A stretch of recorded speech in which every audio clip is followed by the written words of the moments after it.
Bila engkau berkata-kata baik kepada orang lain, maka kebaikan itu akan kembali kepadamu.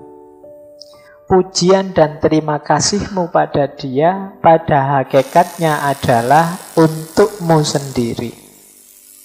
Bagaikan orang yang menanam pohon mawar dan melati di sekitar rumahnya.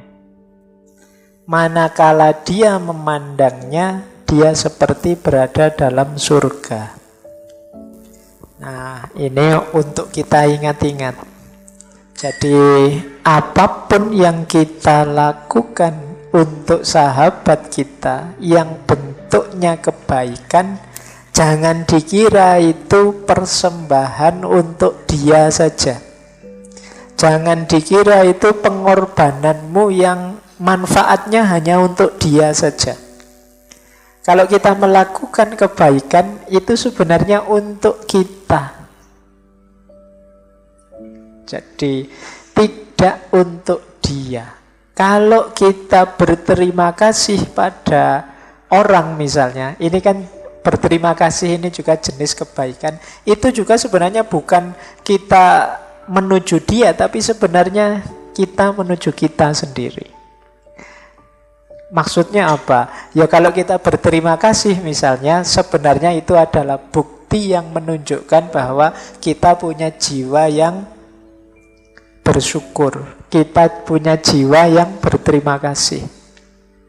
Kalau kita membantu teman kita misalnya, ini sebenarnya menegaskan alhamdulillah berarti aku ini masih manusia yang dermawan, masih manusia yang mau berbagi.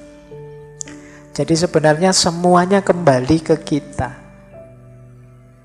Kalau kita jujur pada orang lain, jangan dikira bahwa oh aku jujur, dia yang mendapatkan manfaat dari kejujuranku. Sebenarnya tidak. Kita juga dapat manfaat dari kejujuran itu. Jadi man amila sholihan falinafsi. Jadi barang siapa melakukan kebaikan ya untuk dirinya sendiri. Kebaikan itu. Jadi maka jangan ragu-ragu, jangan bimbang kalau teman-teman ingin melakukan satu kebaikan apapun. Termasuk kebaikan yang berhubungan dengan sahabat pada orang lain. Itu jangan dikira saya memberi berarti saya yang berkorban, dia yang dapat manfaat. Karena manfaat dari kebaikan itu hakikatnya nanti pada kita dan kembali ke kita lagi. Kalau manfaat untuk dia itu di luar kuasa kita sudah. Kadang-kadang kita itu ingin berbuat baik pada orang, tapi kok hasilnya tidak bagus, atau orangnya malah salah paham, atau orangnya malah benci sama kita dan lain sebagainya. Respon dia di luar kuasa kita. Tapi kebaikan yang kita lakukan pasti ada manfaatnya untuk kita. Jadi kalau engkau berkata baik pada orang lain, kebaikan itu akan kembali padamu. Tidak usah diukur, wah enak dia dapat manfaat terus. Dari aku apa enggak? Enak dia, aku terus yang neraktir, dia tidak pernah neraktir. Aku untungnya apa? Aku kehilangan uang banyak. Enggak. Kamu pasti dapat sesuatu. Ada banyak hal yang kamu dapat dengan kamu dermawan. Paling tidak sekarang kamu tahu bahwa ternyata aku ini ya tangguh juga ya. Uang yang harusnya untukku sendiri 1 bulan bisa loh untuk bantu teman makan setengah bulan juga. Berarti aku ini lumayan. Itu ukurannya lebih tangguh daripada sebelumnya. Dan lain sebagainya. Ada banyak manfaat yang bisa aku raih. Jadi ini rumus ke-6. Bagaimana kita dalam bersahabat itu tidak berhenti melakukan kebaikan dan tidak harus mengkalkulasi apa yang diberikan pada sahabat kita dan bagaimana respon dia. Yang penting itu kebaikan jalan saja. Manfaatnya pasti hadir untuk kita.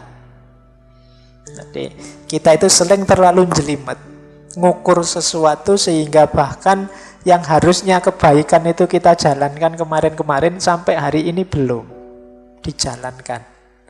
Khawatir efek ini, efek itu.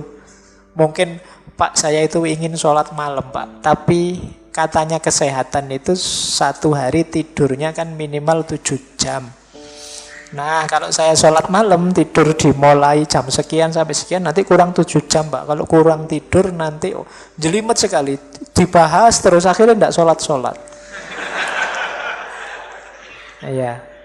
Saya mau bantu teman saya, tapi Pak nanti kalau dia jadi manja gimana ya? Kalau dia terus ketergantungan dengan saya, ada apa-apa utang ke saya gimana ya? Nanti suwi akhirnya ya ndak jadi bantu temennya nunggu dia mikir kesuwen nyari teman yang lain. Kita ndak jadi berbuat baik. Jadi yuk teman-teman, kalau ada terbersit, saya punya rumus begini, kalau tiba-tiba terbersit di pikiran kita, di hati kita, keinginan untuk melakukan kebaikan apapun, bagi saya itu ilham dari Allah. Petunjuk dari Allah untuk melakukan kebaikan itu. Ayo jangan ditunda-tunda. Bagi saya itu terkabulnya doa kita. Kita kan tiap sholat minta pada Allah, ihdinas sirotol mustaqim. Ya Allah, tunjukkan aku ke jalan yang lurus. Itu diantara menurut saya ya, Allah menunjukkan kita ke jalan lurus itu diilhamkan pada kita untuk melakukan kebaikan tertentu. Ilham itu antara lain muncul di kepala kita, di hati kita, muncul ide untuk melakukan kebaikan ini, kebaikan itu. Itu bagi saya dari Allah. Nah, berarti apa? Ayo dijalankan, tidak usah ragu-ragu, tidak usah terlalu banyak kalkulasi.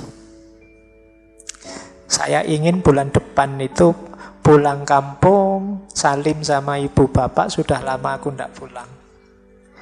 Apa yang bisa aku baktikan, ya aku baktikan lah. Ini bagi saya termasuk ilham dari Allah. Yuk dijalankan.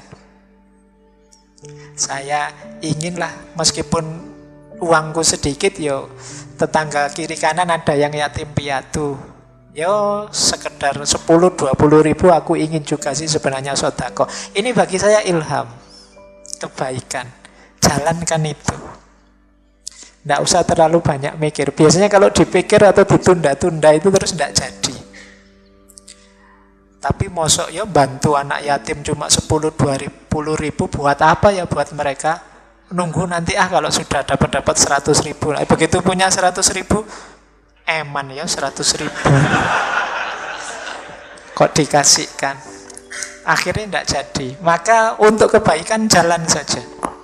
Tidak usah terlalu banyak pertimbangan. Saya khawatirnya Allah sudah ngasih banyak sekali ilham kebaikan, kita tidak jalan. Kita tiap hari masih minta lagi. Ihdinas sirotol mustaqim lagi. Sudah ditunjukkan itu kebaikannya, minta lagi ihdinas sirotol mustaqim lagi. Jangan-jangan Allah lama-lama jengkel. Sudah diberitahu jalan lurusnya, tapi yo masih ngeyel lagi. Itu pun minta lagi. Ya Allah diberi dong. Sudah. Ya Allah diberi dong. Itu lama-lama tidak diberi kita. Maka yuk serius dalam kebaikan.